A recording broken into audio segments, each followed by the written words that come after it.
What's up, guys? Welcome back to Almost Functional. Here with the Genestealer Cult Index. About to jump into that. So let's do it. The army rule is Cult Ambush. If your army faction is Genestealer Cult, each time a unit with this ability is destroyed, roll 1d6, adding 3 to the result if it's battle line.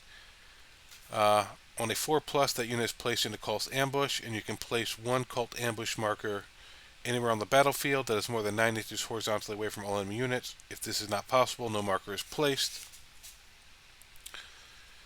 Alright, so each time a unit is destroyed, you roll a d6. On a 4 up, you place a marker and they 9 inches away from any enemy units, and you add 3 if they're battle line, so a 1 succeeds. If an enemy model, excluding aircraft, ends any kind of move within 9 of that marker, it's removed. At the end of reinforcements of your opponent's next movement phase, for each of your cult markers on the table, you can select one of your armies that's in cult ambush and set that destroyed unit back up on the battlefield using Deep Strike ability, containing all its models with their full wounds remaining, and with at least one of those models touching that cult ambush marker. That cult ambush marker is then removed from the battlefield. Alright, so your unit dies. On a 4 up or a 1 up if they're battle line, you place a marker, and then at the end of your opponent's next movement phase, so we'll still get one movement phase to try to get rid of the marker, you can bring one of your units back. Alright, that's fine because it doesn't look like it has to be placed. Yeah, it's anywhere on the battlefield, so as long as you can place it where they can't get to, you can technically just keep recycling your models. If it's a unit you're not even really that worried about, you can throw it back behind their line, force them to send stuff back to try to get rid of that token, or let you just pop up back there. They kill multiple tokens in a turn, you can place them all over the place, which will help you with like behind enemy lines, engaging all front. That's cool, but basically, if they kill your unit on, say they went first, they kill your unit on their turn 2, the earliest you would get back is their turn 3. It's their turn 3 either way, but if they go second, then it'll be the bottom of turn 3. So turn 5 doesn't help. On turn 4, if they went second, you'd pop up at the end of turn 5, but you wouldn't really get to do anything unless it somehow helped you achieve a secondary, because you wouldn't be able to move or shoot, or I guess they'd be able to do an Overwatch maybe. So it's nice. It's definitely had some flavor, but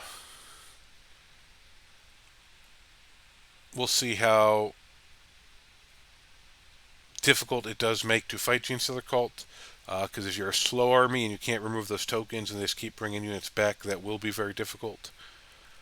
They can include up to 500 points of Astra Militarum, and these are the units they can't take. So basically just generic guard units they can bring.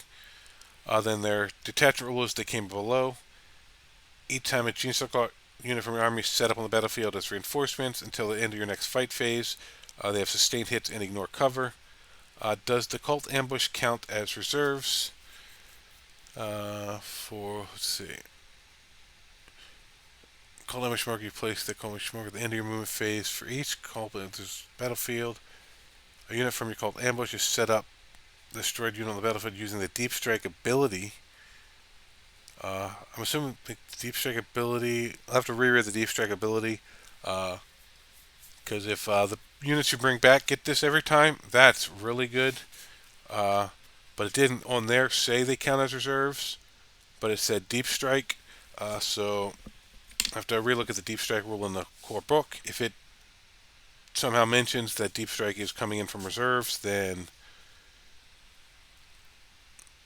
you'll get to use that on those units. Then their stratagems, they have Unquestioning Loyalty. Your opponent's shooting phase or the fight phase, just after an enemy unit has selected targets, one Genestealer Cult character from your army. So it's not his unit, or one Genestealer Cult character unit. Do units characters attached to, are they considered character units? Whereas a character unit like the Grimnir or Celestine, a character that has multiple character with multiple units on its own. I'm unclear on that. Until the end of the phase, each time a character model in your unit would lose a wound, select one friendly Genestealer Cult unit within 3 of it, excluding vehicles. Your character model does not lose that wound, and that selected unit suffers 1 mortal wound instead. So I'm thinking this means not a character attached to a unit, the way this is worded. Not 100% on that, so don't hold me to that, but I believe so. So you might have some characters in there that don't join units. We got the start of your shooting phase or start of your fight phase. 2 Genestealer Cult units from your army that have not been selected to shoot or fight this phase. Till end of the phase, each time a model in either of your units makes an attack, it can only target the enemy unit you selected, and only if it's an eligible target for the attack, and when resolving that attack, add 1 to the wound roll. Yes, you pick 2 of your units and 1 enemy unit, and they can only attack that unit, but they get reroll 1s to wound. Or, I mean, they get +1 to wound. Then we get Tunnel Crawlers. Your movement phase, once Genestealer Cult unit from your army that has arrived using Deep Strike. This phase, your unit can be set up anywhere on the battlefield that is more than 3 horizontally away from all enemy models. That is arriving, not has arrived. Alright, so basically you get a 3-inch Deep Strike, and they're unable to charge. We got 1 with the Darkness. Your opponent's shooting phase, just after they've selected targets. 1 of your units that was a target. They gain stealth and can only be shot if the attacking model is within 12. That's really nice. We have a Perfect Ambush, which is in your shooting phase. Once Genestealer Cult unit from your army that arrived from reserve this turn has not been selected to shoot. Until end of the phase, improve the ballistic skill and armor penetration of their ranged weapons by 1. Alright, +1 BS and armor penetration, that's nice. And your units that came in from reserve already have sustained hits 1 and... what was the other thing? Ignore cover. So you pop this, they're going to have sustained hits 1, ignore cover, and they'll get +1 ballistic skill and an extra AP. So that starts stacking up pretty good. Then this is the end of your opponent's unit phase, end of your opponent's turn. I can read. Up to 2 Genestealer Cult unit, battle line units from your army or 1 other infantry unit.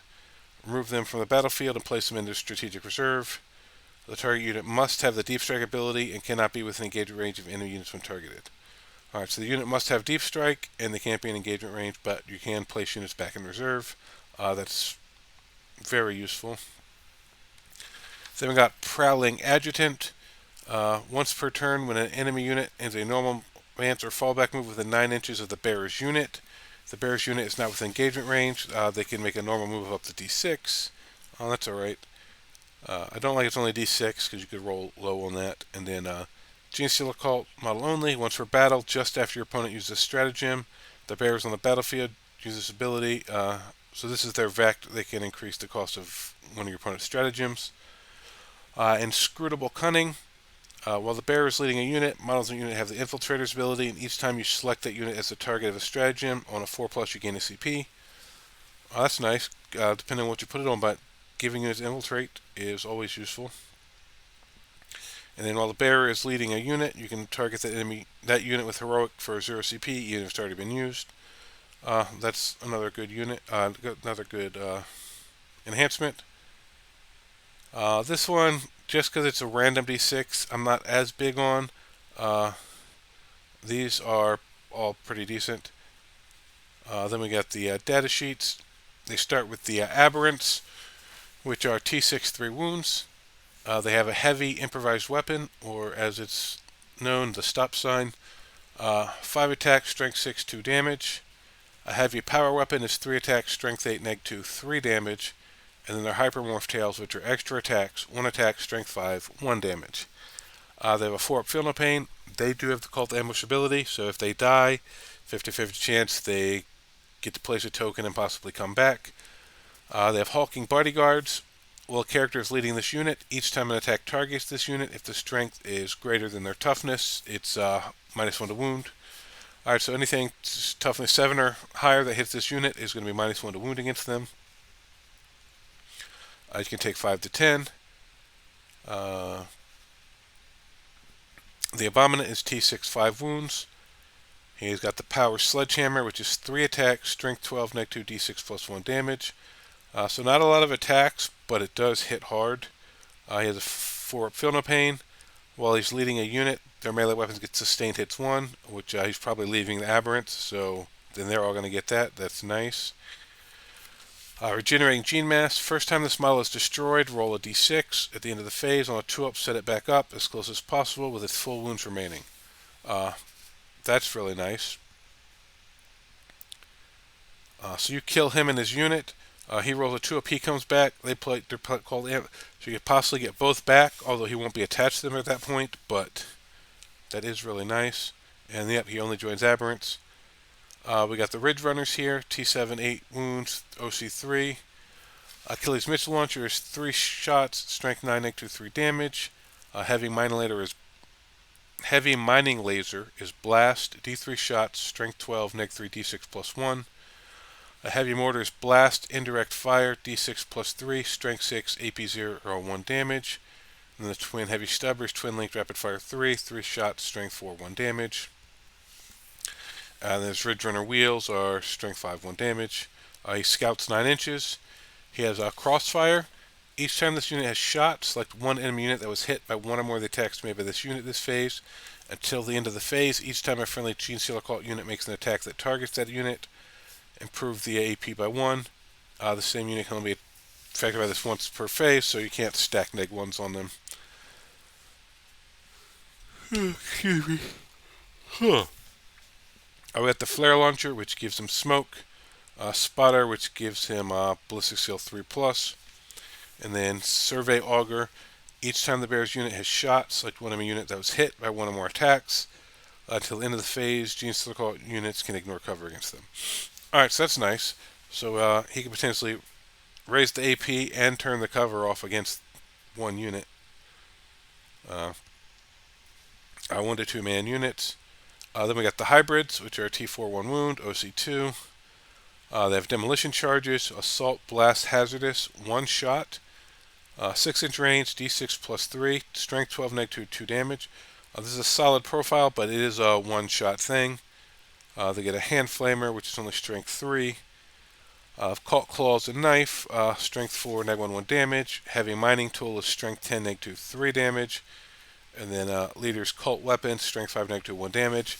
Looks like the Heavy Mining Tool, they combine like the Rock Saw and like all that into just one weapon. They have Vile Insurrectionists. Each time a model in this unit makes an attack, re-roll a hit roll of 1. If the target of that attack is on an objective marker, re-roll a wound roll of 1. And that's in combat and shooting. Then Cult Icon. In the reinforcement step of your movement phase, you can return D3 destroyed models to this unit. If they're on an objective, you can return 3. You cannot do it to return characters. Alright, so that's nice. Anytime you can return models to a unit is nice. They can take 5 to 10. We got the Acolyte Icon Ward. He's T4, 3 wounds. He's got Cult Claws, which are just Strength 4, Neg 1, 1 damage. He does have Deep Strike. So he has a Nexus of Devotion. While he's leading a unit, they get a 5-up Feel No Pain. And then Summon the Cult. Once per battle, when you have to remove a Cult ambush marker because your opponent has moved too close to it, if one or more models from your army with this ability are on the battlefield, you can use this ability. If you do, instead of removing that marker, you can place it anywhere on the battlefield that is within 12 inches of a model from your army with this ability, and more than 9 away from all enemy units. If that is not possible, this ability is not considered to have been used, and that marker is removed as normal. Alright, so once per battle, you can choose to try to save one of your tokens after they destroy it. You can join Hybrids, Metamorphs, and Neophyte Hybrids. Then we got the Atlant Jackals, 12-inch move, T4, 2 wounds, 4 on the quad. They can get Atlant Incinerators, which are T5, Neg 1, 1 damage Flamers. Their small arms is just a Strength 4 pistol. They have a Grenade Launcher with Frag and Crack. Frag is Blast, D3 shots, Strength 4, 1 damage. The Crack is 1 shot, Strength 9, Neg 2, D3 damage. Mining Laser we've seen. Atlant Power Weapons are 2 attacks, Strength 4, Neg 2, 1 damage.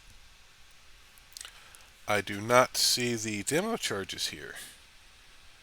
So do they lose the ability to do that right up throw demo charges? That would be sad. That was kind of a cool thing they did. They have Scout 9 inches. Each time you use the Cult Ambush ability to set this unit back up on the battlefield, in addition to the normal rules, all of its models must be wholly within 6 of a battlefield edge, and at least one of its models must be touching one of your Cult Ambush markers. The markers then removed. This cannot be done. This unit cannot be set back up. Alright, so they don't deep strike like normal. They have to actually be near a battlefield edge and the token.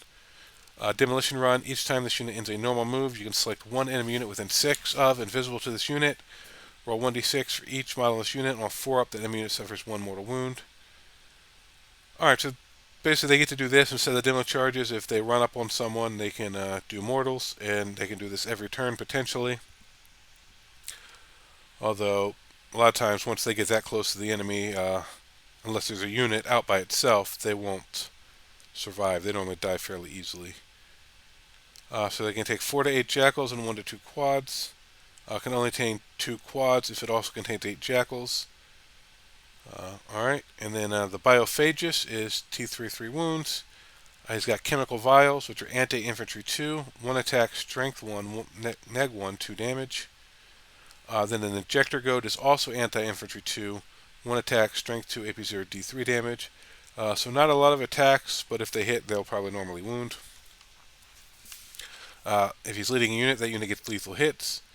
And then Biological Warfare, once for a battle, when this model's unit is selected to fight, this model can use the ability, if it does, until the end of the phase, improve the attacks and damage of its Injector Goad by 3.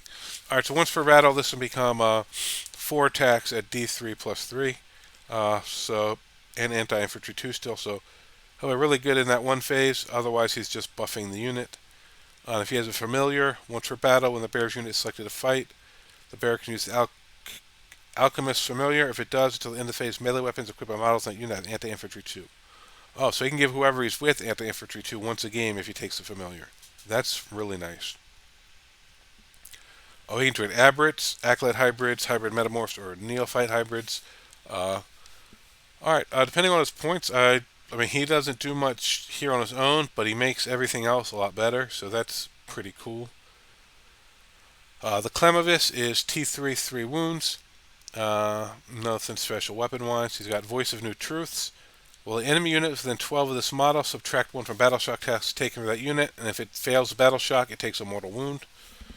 1 mortal isn't normally that big a deal, but wounds are wounds, and then making people feel battle shocks better is always nice. And then enemy units that are set up on the battlefield cannot be set up within 12 of him. That's really nice.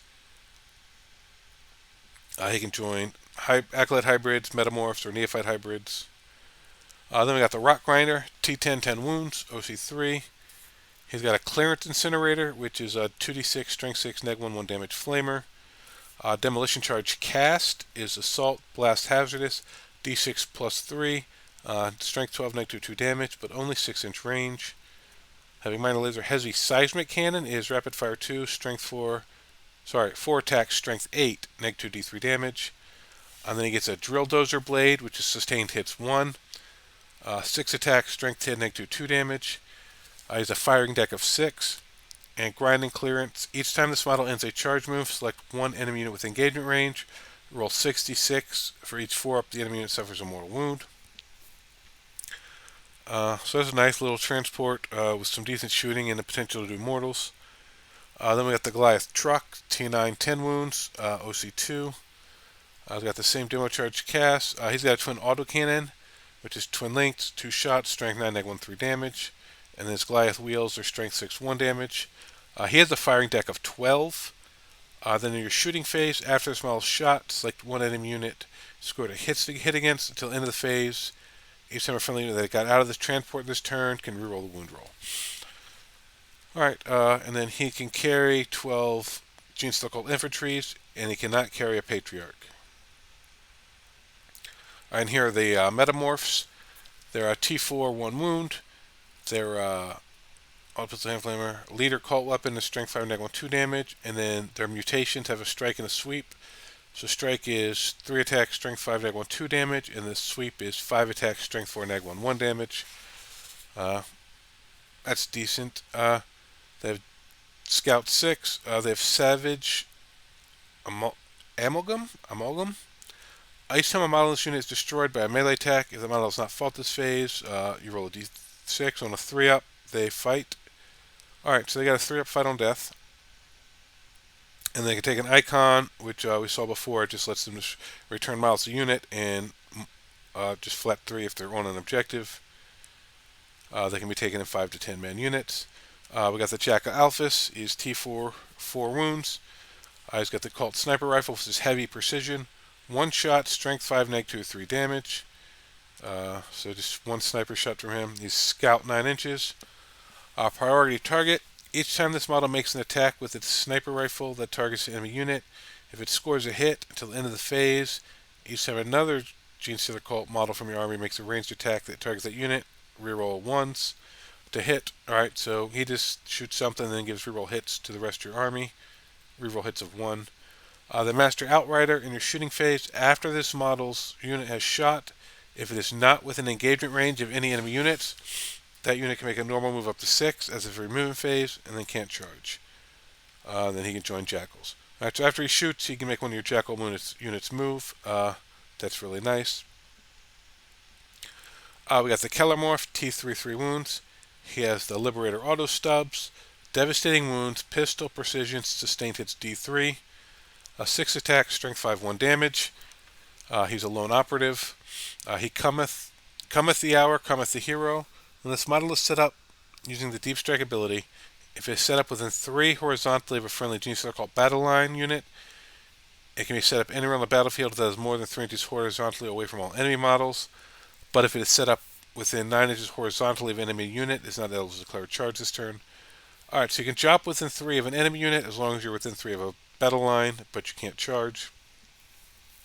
And then Gunslinger, each time an enemy unit targets a friendly Genestealer Cult battle line within 3 of this model with ranged attacks, after he has finished making its attacks, he can shoot as if we were shooting phase. And it doesn't say he has to target the unit that's shot. So that's a nice little ability there. Then just 1 model, doesn't join anything. We got the Locus, T4, 3 wounds. Locus Blades are strength 5, -2 damage, 5 attacks. That's decent. He's got fights first, which is nice. And while he's leading a unit, they get fights first. So that's really cool. And then while this model's leading a unit, other character models attached to the unit have a Feel No Pain 4-up. Alright, so he can join with other characters and gives the other characters a 4-up. Other characters a 4-up. He can join hybrids, metamorphs, and neophyte hybrids, even if a Primus, Magus, or acolyte icon ward are already attached. Then we got a Magus, T3, 4 wounds. Magus Stave is psychic, 3 attacks, strength 5, -1 D3. While this model is leading a unit, models in the unit have 5 Feel No Pain against psychic. Then she has mind control. At the start of your opponent's shooting phase, 1 Psyker model from your army with this ability can use it. If used, select 1 enemy unit within 12 of and visible to the Psyker model. Roll a d6. On a 1, that Psyker model suffers d3 mortal wounds. On a 2 to 5 till the end of the phase, each time the enemy model makes an attack, subtract 1 from the hit. And on 6, that unit can't shoot. Alright, so she doesn't take them over and shoot them anymore, but she can potentially stop them from shooting at all, but most likely will make them -1 to hit. Then she can take a Familiar. Once per battle at the start of any of your opponent's shooting phases, this model can use its Psychic Familiar. If it does, to the end of the phase, double the range of its mind control. So once per battle, you can make mind control 24 inches. That's really useful. Alright, model is equipped with Auto Pistol, Mega Stave. Attach the following units. Once per battle. So she just gets 1 Psychic Familiar. And then Neophyte Hybrids, T3, 1 wound, OC2.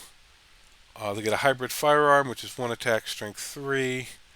Leader Pistol, strength 4. Flamer, Grenade Launcher, Mining Laser. Weber, Devastating Wounds Torrent, D6 shot, strength 2, 1 damage.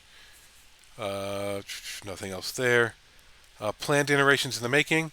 At the start of your command phase, roll 1d6 for each objective mark you control that has 1 or more units from your army with this ability within range of it. If 1 or more of the results is a 4+, you gain 1 CP. Alright, so they help you try to gain a CP. And then Cult Icon, that's the one that lets you bring models back. Although theirs is, they can run 3 unit models, and if they're within range of objective, they bring D3 plus 3. So theirs is a little better than the other ones we saw. And then we got the Nexos T33 wounds, nothing there. Battlefield Analyst, once per turn you can select one model unit from your army with this ability. They can do a CP for stratagem for 0 CP, even if that strat's already been used. Alright, that's, we see that in almost every index, but that's definitely one of the better rules you can get. And then Cult Infiltration, at the start of each player's command phase, this model's on the battlefield. You can select one ambush marker on the battlefield and move it up to 6 inches. Oh, that's cool, so you can move away from people. Then he can join hybrids, metamorphs, and neophyte hybrids. Then we get that patriarch, T56 wounds. He has patriarch claws, which are devastating wounds twin linked. 5 attacks, strength 6, -2/2 damage. He has infiltrators. Might from Bond. While he's leading a unit, they get devastating wounds on their melee weapons. Cosmic Horror. At the start of the fight phase, each unit within 6 of this model must take a battle shock. And then once per battle, at the start of the fight phase, this model can use its Psychic Familiars. If it does, until the end of the phase, double the range of its Cosmic Horror ability. So once per battle, you can make this a 12-inch, make people take battle shock. He can join Pure Strain Genestealers. We got the Primus, who is T34 wounds. He's got the Scoped Needle Pistol, which is Anti-Infantry 2, Ignore Cover Pistol. 1 attack, hits on 2, strength 1, D3 damage. So it's really only going to be useful against infantry. Called Bone Sword, Toxin Injector. So Bone Sword is 5 attacks, strength 5, -1 damage, and the Injector is Anti-Infantry 2, extra attacks. 2 attacks, strength 2, D3 damage. He's a Cult Demagogue. While he's leading a unit, you can reroll hit rolls, and then decoys and misdirection. If your army includes one or more models with this ability, after both players have deployed their armies, select up to 3 Genestealer Cult units from your army and redeploy them, and they can go into reserves. Regardless of how many are already there, this will let you go over your normal limit of reserves. That's a great rule. You can join acolyte hybrids, hybrid metamorphs, and basically anything that says hybrid he can join. We get the Pure Strains, T4, 2 wounds. Their claws and talons are 4 attacks, strength 4, -1 damage. They have Infiltrate, and they can declare charge when they advance. You can take 5 to 10. We got the Reductive Saboteur, who is T33 wounds. Auto Pistol, Demolition Charge. He has Remote Explosives, Blast Indirect. 24-inch range, D6 plus 3 shots, strength 5, 1 damage. AP0 and giving cover isn't great, so people are going to get good saves against this, but I guess you could shoot them with, a Ridge Runner or something to take the cover away. He's Infiltrator, Lone Operative, Stealth. In your shooting phase, you can select one model of your army with this ability as the target of the grenade stratagem for 0 CP. Archer can do this grenade strat for 0 CP even if it's already been used. Then he's got Planted Explosive. Once per battle, when an enemy unit ends a normal advance or fallback move within 12 of this model can use its Reductus Mine. If it does, roll 1d6, only 2 plus. The enemy unit suffers D3 plus 3 mortal wounds. Only one model from your army with this ability can use it in the same battle round. And he doesn't join anybody. Then we get the Sanctus. He's T33 wounds. Cult Sniper Rifles, Anti-Psyker 2, Heavy Precision. 1 shot, strength 5, -3 damage. Then the Sanctus Biodaggers, Anti-Infantry 3 Precision. Strength 6, 6 attacks, strength 3, -1 damage. And then just a generic combat weapon. He has Infiltrator, Lone Strike, Lone Operative, Stealth. He has Creeping Shadow. He's able to shoot and declare a charge in a turn in which it advanced or fell back. And then Psychic Spore. At the start of the first battle round, select one enemy unit to be this model's prey. Each time this model makes an attack that targets its prey, the attack has the Ignores Cover and Devastating Wounds ability. So that's really nice. Because it's Anti-Psyker 2, so on 2s to wound, you're going to be doing 3 immortals to a Psyker. And it's heavy, and then yes, and it's any attack, so it'll even work on his dagger, which will do mortals into on 3-ups to infantry. Alright, and then he comes with the bio dagger, and you can place it with the sniper rifle and the combat weapon. So he won't have both. He's either a combat guy or a shooter guy. Genestealer Cults, like normal, they got lots of little tricks and stuff. No single data sheet just stands out on its own. It's all in how you use them and combine them and use all their little tricks. So they take a little skill to play, but you will have lots of models and be doing stuff all the time. So they can definitely be very powerful if you know what you're doing. So I think we will definitely be seeing them doing fairly well in the hands of good players. So that's it for now. Thank you guys for watching.